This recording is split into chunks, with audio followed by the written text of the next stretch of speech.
Graybeard, you're about to see what happens when I'm left home alone for too long. Good morning. Saturday morning. This is Scott Graybeard here for another video, another discussion video. We all woke up this morning to the news of what's going on in Iran. It's going to have consequences, it's going to cause controversy, turmoil, an argument over differences of opinions. My opinion is it's a necessary thing. Some evils in this world are necessary. This is a necessary evil. You have to understand the entire picture. You have to understand how the Ayatollah in Iran came to be back in the late 70s, early 80s. It was brutal. It was a takeover by force to squash freedom of any sort in that country. Freedom of thought, freedom of religion, freedom for women to actually be human beings. We are doing the right thing to preserve freedom. This is a country that recently, Iran is a country that recently, when the citizens started to protest against the evil regime that's in power there, they started taking to the streets and openly protesting. They killed them by the thousands. They slaughtered them. They even had the balls to go to their family, to go to the family of the people that they killed, they slaughtered, and say, we just killed your family member because they were protesting in the streets against our government, and we have their body, and if you want their body back, it cost us money for the bullets it took to kill them. So reimburse us for the cost of our bullets, and then we'll give their body back to you. Evil. And I apologize if I sound a little stuffy today. For the last several days, I've been battling a hellacious cold. I feel better today than I have in the last 2 days. Head congestion. My nose is all stuffy. My chest is congested. And hell, when I try to breathe, I can hear myself wheezing because I'm just so full of phlegm and congested. I'll get through it. I had to run to town today to pick up some things, and on my way, there's a residence that I go by, and they're clearly Trump haters. They're always putting political signs out in their front yard. At 8:30, 9 o'clock this morning, they already had a political sign out about how Trump is doing the wrong thing and that he's a tyrant. I just wanted to drive in their yard and run over those signs, but that was my inclination, but I didn't do it because they have a right to put the sign in their yard. I just drive by and read it and laugh. It's been going on for nearly 50 years. This tyrannical government in Iran has a stranglehold on that country. Those of you who are old enough to remember the Iranian hostage crisis, I think it was Jimmy Carter who was president then, and his weak leadership led to that and made a mockery of it. And the weak military that we had at that time put together a failed rescue mission that killed service members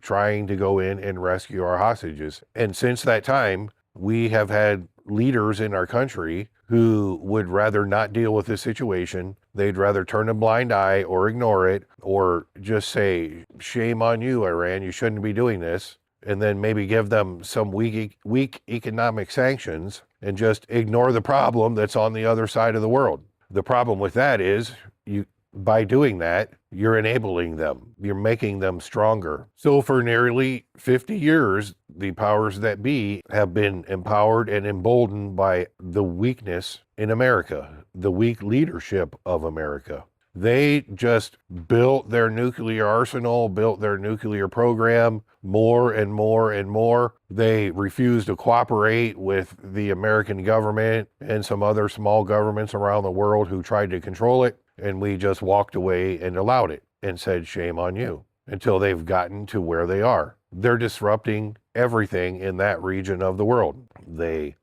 get their little proxy groups who think they have their own agenda in things, and they supply them with weapons and money and let them run amok and disrupt and be terrorists and try to keep the Straits of Hormuz in disarray. And Iran just sits back and laughs at us.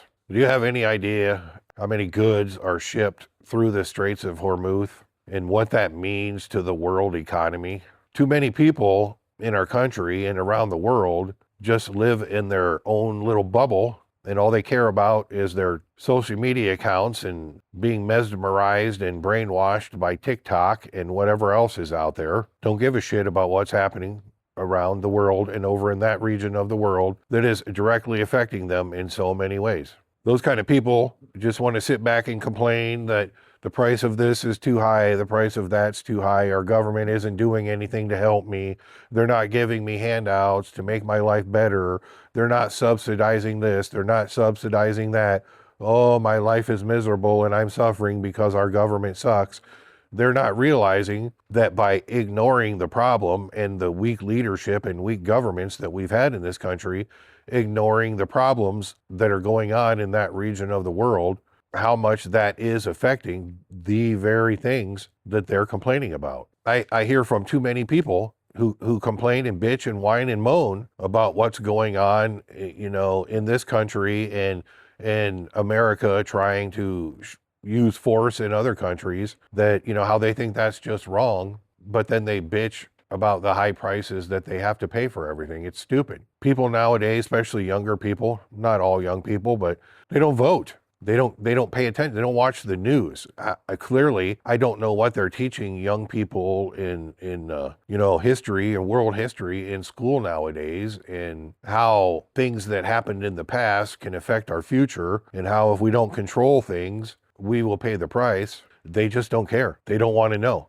They complain about our political leaders, and I asked them who they vote for, and they say, well, I don't vote. That's stupid. Why would I vote? That's just a waste of my time. That's how they look at it. In my opinion, Trump's policy of strength through power is the only thing that nations like this and terrorist countries, and most countries, and regardless, understand. If they know that we stand for what's right, we stand for democracy, we stand for treating your people like human beings and not mowing them down in the street, they won't do dumb shit, because they will have to face what's going on right now, and they're afraid of that. When we have leadership in our country who sees these things that are going on in Iran and around the world that are atrocities, they're horrific, they stand for everything against what we stand for, and our leadership just says, well, shame on you, you shouldn't do that, we don't like that, you should stop that, shame, shame, shame. They're going to keep doing it because they know no one's going to stop them. The only thing that is understood is strength through power. The only thing. Yeah, look at what has been going on in our country for the last, since Obama became president. The social issues and the stupidity that's going on, and more worried about transgender rights and things like that. That's by design. That was designed to divide us. That was designed to make us argue and fight amongst ourselves. Because if I have you focused on what's happening over here, you're not paying attention to what I'm doing over here. You're going to fight all these stupid internal battles, and we're going to do whatever we want to try to destroy you. It's designed. If you look at the distaste that groups in our country had when the hostages were taken in Israel, and Israel retaliated against Palestine, there were people who were 100% in support of what the Palestinian people were doing. Gay groups, transgender groups, lesbian groups, you name it. People who do not understand, they just jumped on what the environment around them felt like, and they ran with it. And some of these people do have, moral convictions, but they don't take the time to think about that. They're just running with what feels good at the time. Gay, transgender, lesbian groups, supporting those people, go move over there, live there. Once they find out who you are, they'll kill you. See how much support you or your friends or your family have for them once that starts to happen to you. They don't even know what they're supporting. They just jumped on the mood and the environment that was around them at the time that was anti-American government. That's all it was. If you don't agree with what I'm saying, that's fine, but I'm not wrong. You're wrong. Keep thinking what you think and see how it affects your life. And some of these things that you're supporting, they may not affect your life, but when you're gone, your children, your grandchildren, your great-grandchildren, your future ancestors will pay the price for it. You need to wake up. The only solution is strength through power, peace through strength. It's the only way. We're not tyrants. They are tyrants. We're trying to end tyranny. I'm already seeing it on social media. People are bashing what's going on, complaining, bitching, and moaning. They're jumping in the environment that's going on right now. They're not thinking of the future.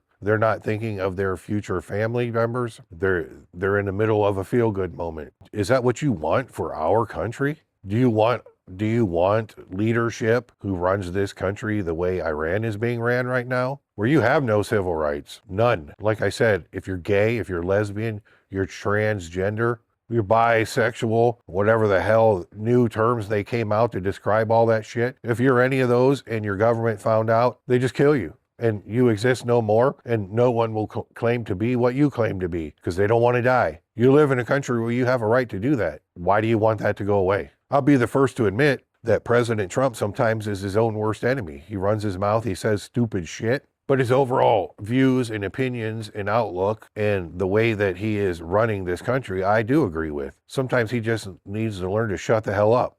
He is on his last term. He can't run to be reelected. Look at his age. He's at a point in his life and a position in his career where maybe he just feels like, I'm going to say what I want. And we all do that from time to time. What he is not doing, I feel, is looking out for future generations of the Republican Party, because some of the things that he says could affect future Republicans. It could affect his vice president's chances of running to be the next president and actually making that happen. And the vice president right now isn't going to say he disagrees with this or that President Trump said. He's going to sit back and be silent. I understand that. So sometimes he needs to look, in my opinion, he needs to look at that before he runs his mouth. I've heard many people say that, and I do agree with that. I had no plans of making a video today until I did run to town and I saw the sign in that guy's yard. There were 2 signs bashing what's going on already. And I just felt compelled that I needed to make a video when I got home. So here I am sitting down talking to anyone who cares. And again, you need to pay attention to what's going on around the world. You need to look at history. You don't have to become a huge history buff, but you need to understand history and how events in time have shaped our history and shaped the world and made it what it is today, and understand how if we do not use our strength to tip the scale in things aren't going to be the way we want them for very long. You're not going to be able to sit back and just play a video game and ignore the world and live in your parents' basement. It's not going to happen. You're going to have to get out and work. And you know what? If the wrong people come in power in America, you're going to have to get out and work. You're not even going to have a choice to do what you want to do. The government is going to tell you what your job is and the hours you work, and they're going to dictate in large part what you do with your life in your free time. So don't tell me that America and the world does not need strength through power and peace through strength, because you're wrong. We understand full well human rights, civil rights, what abuses of civil rights are, what neglect of civil rights are. We're not going to go into a situation like this and abuse people and abuse their rights and be tyrants ourselves. We're going to go in, we're going to take out what needs taken out, take out the things they have for power, their military, their equipment, their military leaders, and maybe even their political leaders. President Trump has said to the military leaders in Iran, just work with us. We'll give you amnesty. I don't think he's kidding. He means it. He's not going to say, work with us. We'll give you amnesty. And then they cooperate and then we turn around and kill them or put them in prison. I guarantee you that's not going to happen unless they double cross us. That would be bad on them. So don't give me that BS that America is being tyrannical itself by doing what we're doing right now, because we're not. We're protecting our interests. We're protecting the world's interests, and we're protecting them for a long time to come. And there's nothing wrong with the world understanding you do not mess with the U.S. And if you do, we're going to come down you with the wrath of everything we have. That's who we are. That's who built us and what made us what we are today. And maybe if you're not satisfied with that, move to Iran. Move somewhere else. I don't care. Either be one of us or move along.